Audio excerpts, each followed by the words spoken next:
Dear students, today we are going to learn about chromosomal theory of inheritance. The Gregor Mendel. He is also known as the father of modern genetics. Mendel's work was far beyond the excellence. However, it was not appreciated right from the time it was put forth before the scientific society because there were several reasons that led to the demotivating rejection of his efforts. So let's have a look on the reasons of the rejections of Mendel's work. One of the major reasons included his concepts of non-blending inheritance.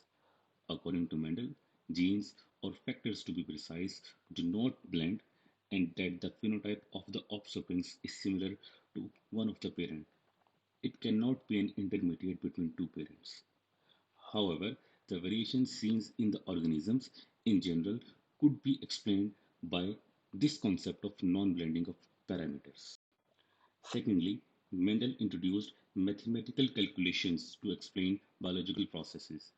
He presented the results in the form of ratios, such as phenotypic and genotypic ratios. But at that time, the mathematical forms of biological results are not easily accepted. Hence, his work was largely ignored. So, lastly, when Mendel said that there are factors which are passed from one generation to another generation, he had no physical proof of those units. In the sense, there was no evidence of the physical form of factors that Mendel could present. So, the proposition that the units called factors exist was like a hypothetical theory. So, Mendel had no proper evidence that such units actually exist. So, due to all these reasons, Mendelian genetics remained dormant for several years. So, after being almost rejected in the mid 1860s, the Mendel work remained unnoticed until the beginning of 20th century. So, what exactly happened in the early 1900s? Who shined a light on the remarkable contribution of Gregor Mendel? As there were improvements in the allied sciences, Mendel's work started gaining attention. For example, the invention of upgraded microscope, such as from simple magnifying glass to the compound microscope and to the electron microscope. So all these kind of invention led to the improvement in sciences as well as led to the recognition of Mendel's work. With these inventions, cell features such as mitosis and meiosis become more visible. Chromosome imaging become more possible. So hence, the work of Mendel started gaining attentions of several new scientists. So there were two scientists from different parts of the globe who simultaneously put forth a few hypotheses.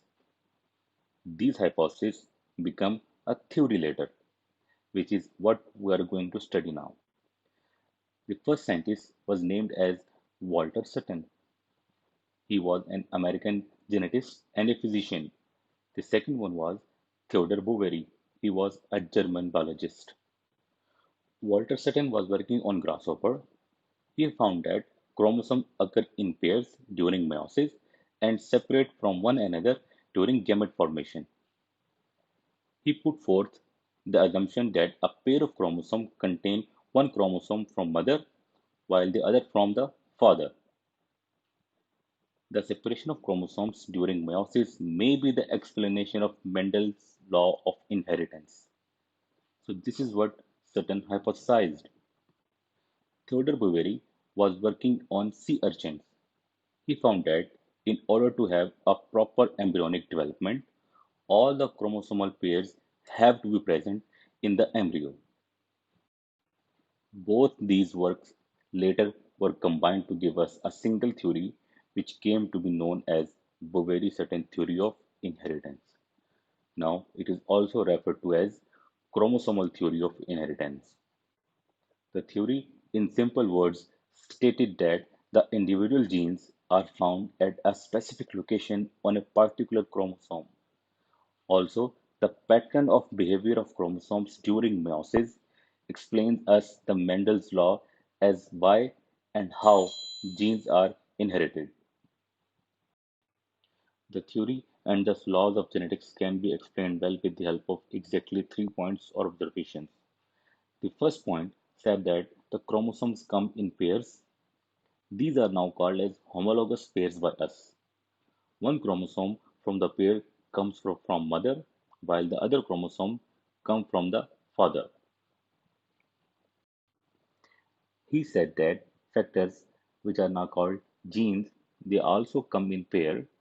One factor of the pair is from the mother, while the other factor from the pair is from the father. The next point stated that the chromosomes from a single pair separate from each other during the process of meiosis.